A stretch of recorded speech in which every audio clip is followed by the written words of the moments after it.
The biggest mistake every beginner jazz player can make is trying to improvise without ever learning how to build a solo. But there's one shortcut that'll help you build amazing solos, and that's composing. All the jazz greats did it, and it's the fastest way to sound clear, melodic, and authentic. Today we'll build a complete 2-chorus solo over the jazz tune Solar. And in this video, you'll learn why composing is essential for improvisation. You'll learn 4 elements every jazz solo needs, and you'll learn how to put it all together in a real etude you can use and apply in your own playing. What's up everyone? I'm James Melton, jazz guitarist, composer, and music educator here with Learn Jazz Standards. Stay with me to the end because by the end of this video, you'll understand exactly how the jazz greats structured their solos and how you can do the same. Let's listen to the solo as a whole so you can hear all 4 of these essential elements at play in our etude.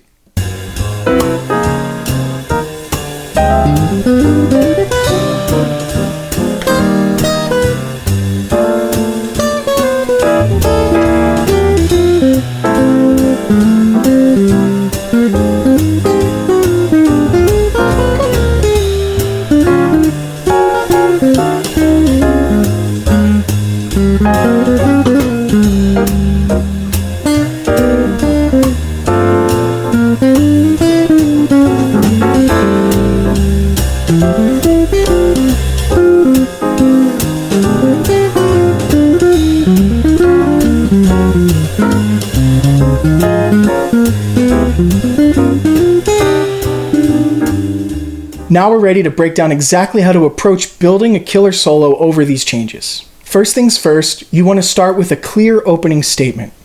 Whether you're playing over a breakaway or picking up the baton from the last soloist, your introduction needs to make an impact. Like any good story, the beginning sets the tone. It's your hook, your headline, your invitation to the listener to listen throughout the whole solo. An opening statement could be a blistering arpeggio, it could be a dramatic long tone, or even empty space. It all depends on the type of story you want to tell. For my opening phrase, I'm using an ascending, repeating arpeggio pattern. You could analyze the note choices a few different ways, but I'm basically thinking about it like a C minor 9 with a major 7th.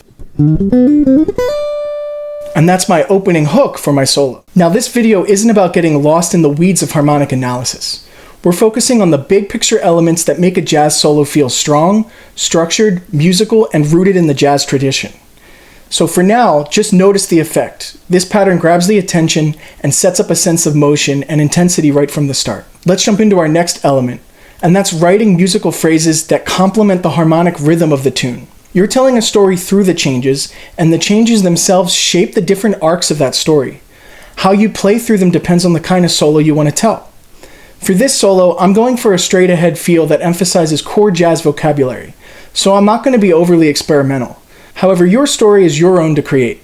One way to shape that story is to section off areas where you'll make a strong musical statement and areas where you'll leave space. This is where harmonic rhythm comes in. Harmonic rhythm is the rate at which the chords change. It's not about the tempo, it's about how quickly or slowly the harmony moves.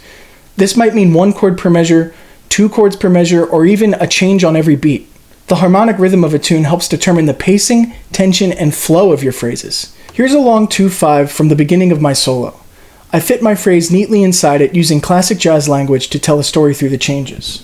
This is a long 2-5-1 pattern,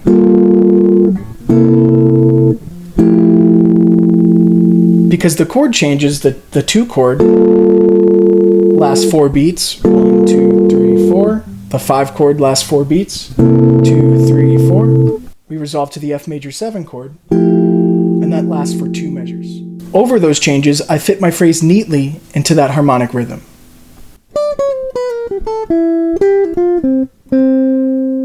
Here's a series of short 2-5s from my solo. These let me connect shifting tonal centers with nearly continuous 8th note lines. In this part of the tune, it's the E flat major, moving to the D flat major.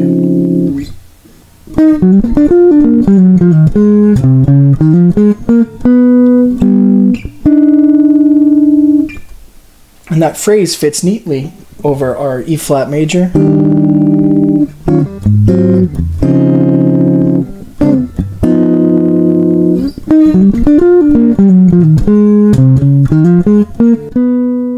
bottom line is that you want to know where to rest and where to speak. Write phrases that work within the harmonic rhythm, sometimes leaving space and sometimes running through the changes with a steady stream of eighth notes, for example. There isn't necessarily one answer that works. That's the kind of the beauty of composing, is that you can try out different things and hear what works and hear what doesn't. The third element every jazz solo needs is extremely important, and it might be the most important one on this list. You want to incorporate features of jazz language when writing your musical statements. Now, jazz language has evolved over the last century, but there are key elements in jazz phrasing and ornamentation that have stuck around. Here are the key elements of jazz language you need to know when writing convincing jazz lines. First things first, chord outlines and extensions. You want to use the chord tones from the harmony, the root, 3rd, 5th, and 7th, along with upper tones like the 9th, 11th, and 13th, plus their altered forms, to clearly outline the harmony while adding color and tension. There are several areas in my solo where I clearly outline the chord changes and I add maybe a 9th or a 13th extension to them. And I usually do this using some kind of an arpeggio. Let's look at some areas in the second half of my solo where I do basic chord outlines. Right at the beginning of the second half of the solo, I'm outlining a C minor 6 chord with a major 7th in it. Here I'm outlining, I start on the 5th, the 9th, the 3rd, the major 7th, the 5th again, 9th, and then down to the root. This phrase tells you everything you need to know about that harmony in the moment. It's a C minor, and I'm implying a C minor major 7 sound with a 9. Another area where I clearly outline the chords in the second half of my etude is over the F major 7 chord. This is over the F major 7 chord, and here I'm clearly outlining an F major 9 chord. Starting on the 7th, root, 3rd, 5th, 7th, 9, root, 5th. Similarly, in the 2-5 to E flat major, I outline a B flat 13 with a sus4. Over B flat, we have the 13th, the 7th, the 9th, the sus4, the 13th, a chromatic passing tone, which we'll get to later, and then the 5th. In the final line, when I resolve to E flat major 7, I'm outlining a basic E flat major 7 chord. Here, I'm starting on the root, then I'm landing on the flat 3rd, which is a chromatic approach tone, and we'll get to that later on too. Resolving to the 3rd, and then we have the 5th, 7th, 9th, and we go back down, 7th, 5th, 3rd, to resolve down to our 2-5 to D flat, and then finally back to the top of the tune. The last 2-5 of the tune, getting back to C minor, I'm outlining a G7 chord, and I'm also outlining a D flat major chord, a D flat triad. And that's going to give me all the chord tones in a G7.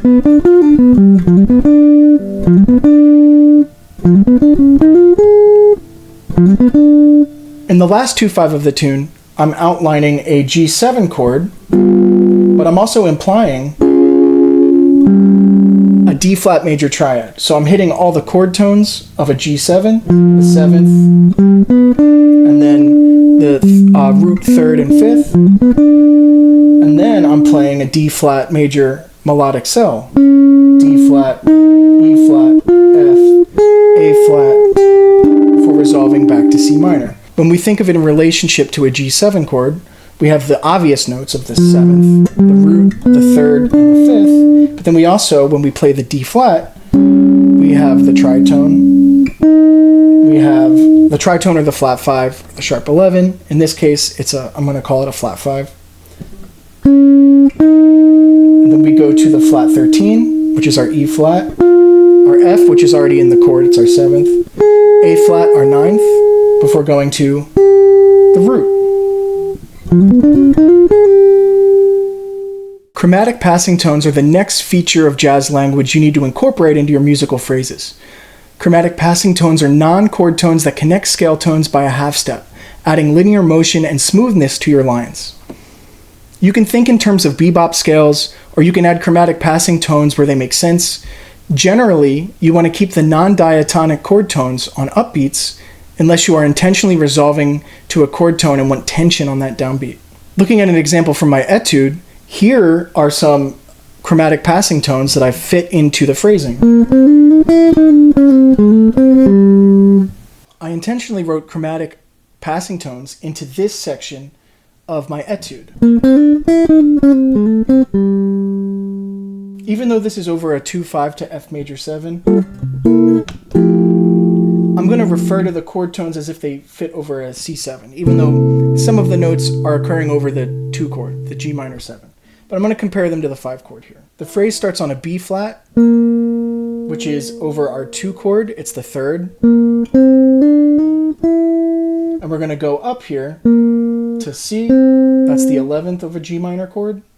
D, that's the 5th. And here's our first chromatic passing tone. We're going to hit an E flat before going to an E. And notice how that E flat comes in on an upbeat, because we've got 3 and 4 and 1 into the bar of C7. 3 and 4 and 1. And we're going to come back down with that same chromatic. So there's the end of 1. 1 and here's the and of 1. 1 and 2, and then is a D flat. So the beat 3 is right there on the C, which is the root of our 5 chord. And this phrase also has the next feature of jazz language you should incorporate into your musical lines, which are chromatic approach tones. Chromatic approach tones approach a target note from a half step above or below, and they add a little tension before they resolve. And if you notice that, that's a little Easter egg from a Charlie Parker solo, and you can put what you think that's from in the comments. Let's look at some other examples of chromatic approach tones from my etude. Here I'm landing on the flat 3rd of our E flat major 7 chord before resolving into the major 3rd. And then later on, I'm approaching D flat major, the D flat note, with a C, which is the leading tone, but it's also a chromatic approach tone because it's approaching our target note by a half step.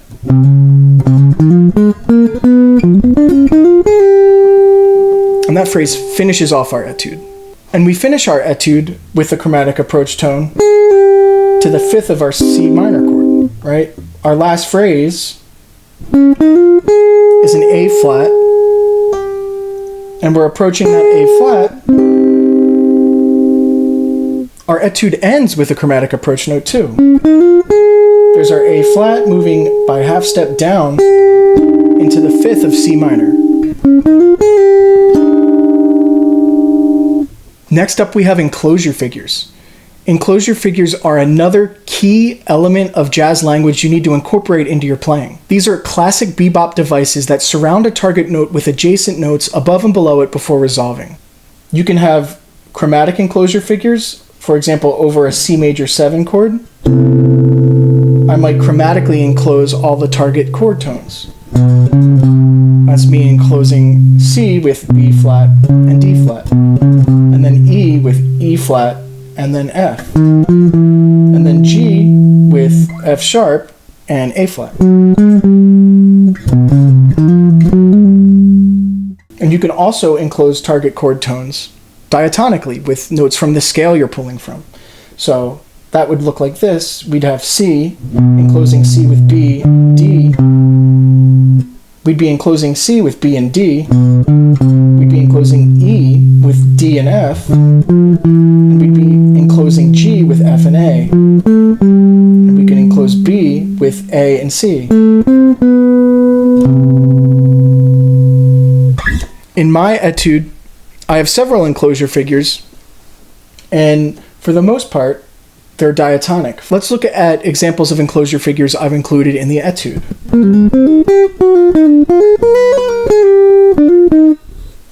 In that phrase, there are 2 enclosure figures. I'm starting off with an enclosure figure where I diatonically enclose our A flat with a B flat and a G.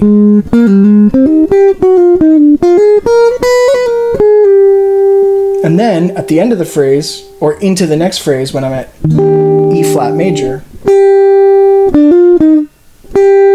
I'm enclosing E flat with the 7th or D and the 9th or F. So together, we have two enclosure figures in that phrase. These devices, chord outlines, chromatic passing tones, chromatic approach tones, and enclosure figures are the building blocks of authentic jazz language. You want to use them with intention when composing.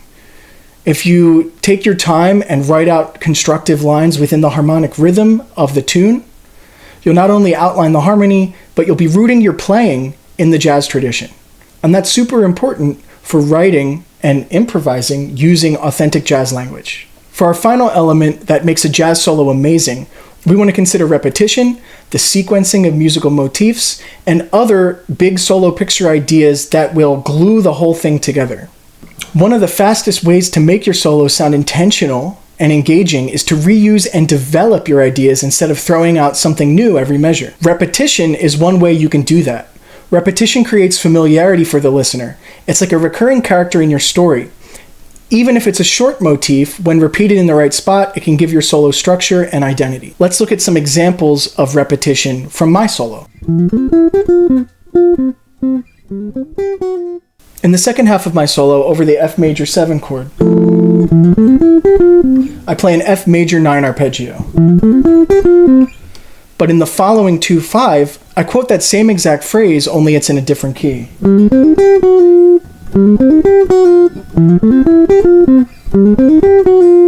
You can hear the start of each phrase is basically identical, it's just different notes.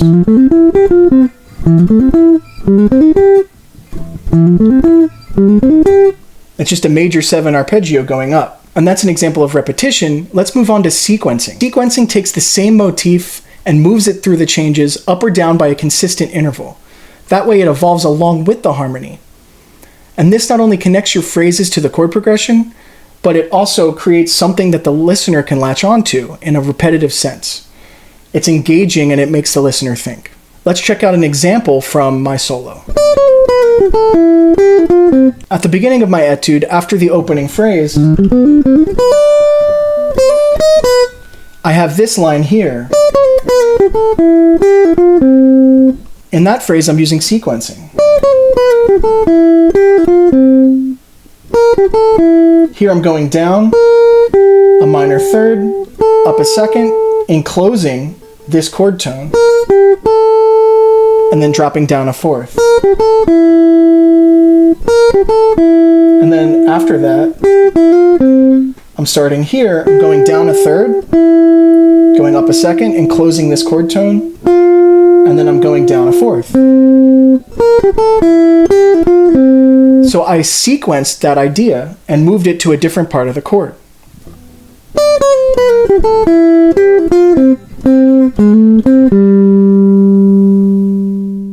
Also, when you zoom out to the big picture, you want to think about your solo in larger sections. Where are you going to build energy? Where might you pull back? Where might you let things build up or slow down? How will you tie together your opening, middle, or closing statements? Strong solos aren't just a collection of good licks, they're narratives. And you have to use concepts like repetition, sequencing, and other big picture planning ideas to help you lead the listener through the changes rather than just wandering aimlessly. If you're working on building better solos and becoming the best jazz musician you can be, the best way you can accelerate your progress is by learning a new jazz standard every month and practicing it with the right tools and philosophies. And that's exactly what we do in the Learn Jazz Standards Inner Circle. When you join the Inner Circle, you get access to our full library of courses and a community of other musicians who are on the same journey as you. You'll find the link in the description below if you're interested. And if you're serious about taking the next step, I've got another video linked right here that digs deeper into this topic. So hit that thumbs up, subscribe if you haven't already, and I'll see you in the next video.